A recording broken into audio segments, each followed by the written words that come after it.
My name is Gassia Mikaelian. I'm an anchor and reporter at KTVU Fox 2 News in the San Francisco Bay Area.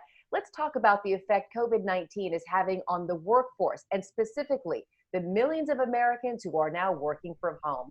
Let's welcome to this discussion Anant Kale, CEO of AppZen. Thanks for joining me, Anant. Thank you, Garcia. Thanks for having me on the show today. Of course, it's good to have you. I know some 40% of Americans are now working from home, and many of us had to make this adjustment very quickly. What have been some of the biggest hiccups that you've discovered?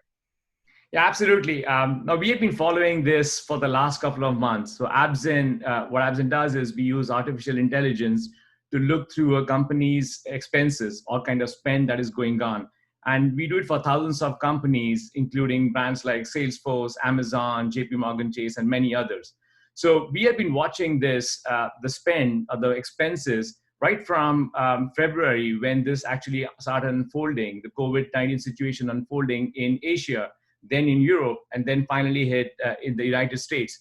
And while initially the kind of expenses that employees were putting through their reports were things like cleaning supplies, N95 masks.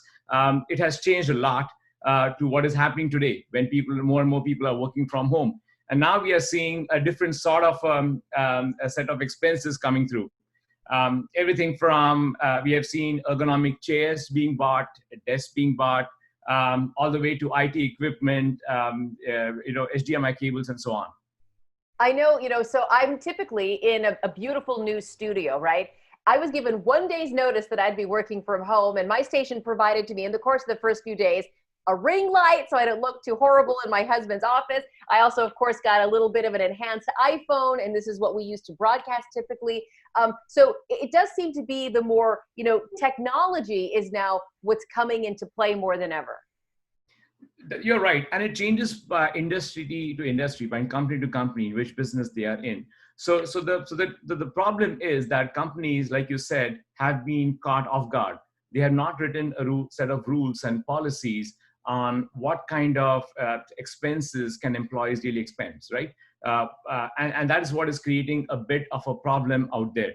But what we have seen is what our data shows is that employers and the CFOs in particular have been trying to do the right things for their employees. So in some cases, it means helping employees with things like internet connections, high-speed broadbands. In some cases, it means that, hey, I need a monitor to do my job because I don't have access to the one in my office anymore, right? And those things are changing. But what makes it more complicated is that it has to pass a test of reasonableness because there's no clear guidelines in terms of, hey, can you buy a $1,000 iPhone or can you buy a $300 phone for yourself, right? So what we are seeing is that employees are using software like us to first figure out, get insights into what is this actual spend? What are my employees really spending on? Are they spending $300 on this share? And we have seen in some cases a lot of abuses going on. In some cases, people are expensing things like even lunches that they had to buy, right? So it's all over the place. And it's just so much of a journey right now for employers to figure out, hey, what should be reasonable, what should we allow our employees to actually spend on. And this is, of course, happening as many employers are being faced with cutbacks to their budgets and ultimately their staff. So I can imagine if I'm a boss and I'm thinking, gosh, I might have to let a couple of my good guys and gals go. I don't want to pay for your $1,000 ergonomic office chair because that could mean, another day or two of employment for someone. No, you're absolutely right.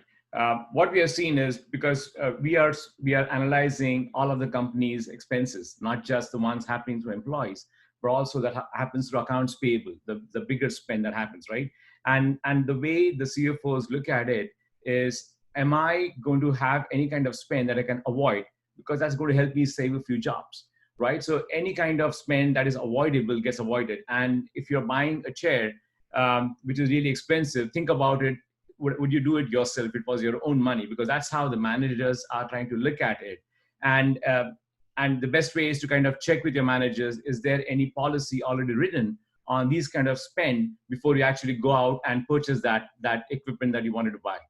I've heard this saying, I don't use this personally, but I'm sure you've heard it's better to beg forgiveness than ask for permission. But it sounds like you really are telling, the average worker to check in with the boss. Hey, is that new iPhone covered? Hey, can I go ahead and, invest in a better ring light so I look a little bit better during the newscast? You're absolutely right. In normal circumstances, when the rules are so well laid out, you actually know, hey, you're traveling, like most of the spend actually happens in travel. And people, when they're traveling, they know, hey, I'm not allowed to travel by business class or first class, or I need to take a normal room in a hotel and not upgrade to a suite, right? So those are very well laid out rules. And in some situations where some emergency happens and you do have to upgrade, you can beg for forgiveness. Right now, the rules are not laid out.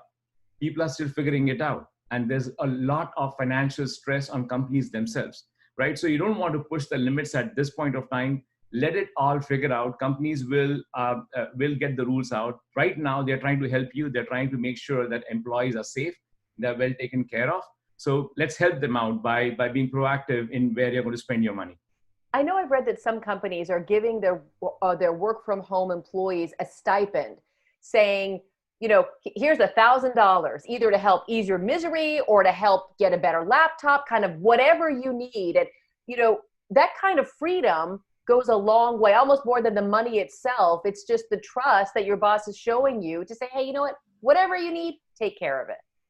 Yes, I think that is important way of doing it. In fact, at AppZen, we have done the same thing for our employees too, because the needs of every employee turn out to be so much diverse, right? Some people want help, think that, hey, my internet connection is good enough, I don't need help out there. But guess what? I don't have a separate room. I need to use my son's room. I don't have a table out there, so help me with that, right? So any kind of flexibility and trust that you can show in your employees goes a long way, so that they can help in spending that money at the right place.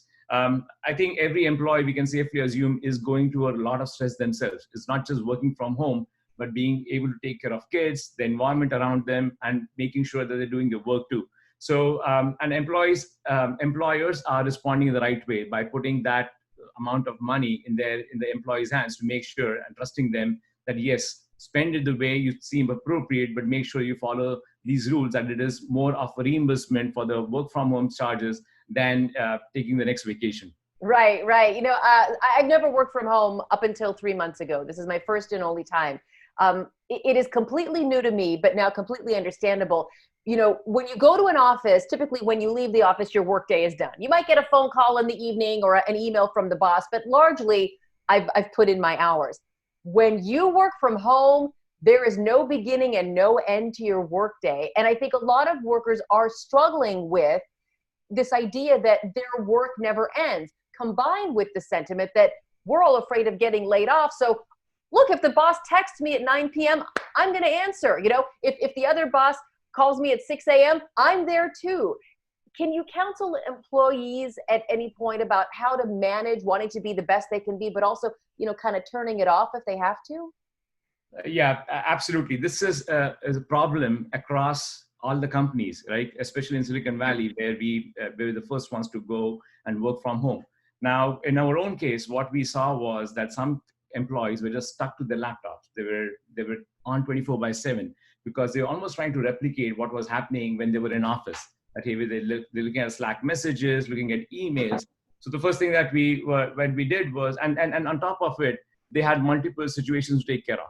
You could hear kids in the background. They get stressed out that here we're taking turns in who's going to manage the kids. So the first thing that we did was, hey, make sure that you own the time that you want to work. It's up to you. You want to work a couple of hours in the morning or late in the night and take afternoons free. Give them that flexibility that they want. Second is make sure you turn off. Absolutely. You don't have to respond to every message that comes in. So turn off direct messages, turn off notifications when you're not actually working. That really helps a lot. And just focus on, and obviously guiding the managers that don't focus on micromanaging, focus on the end results, and let those employees figure out what is the right way to do it, right? Because this is all new for us. We are all figuring out, we all know that this is going to last for a long time. So we're all figuring out how to make it best use of it and make it comfortable for every employee to work in this situation. Well, Anant Kale, CEO of AppZen, I agree with what you're saying. I think in the beginning it was fun and novel and new, but of course now it is our reality. So thank you for helping us learn our way through work from home in the time of COVID-19. Anant Kale, CEO of AppZen, thank you for joining me. Thanks for having me. Of course. And more information on this can be found anytime at coronavirusnow.com.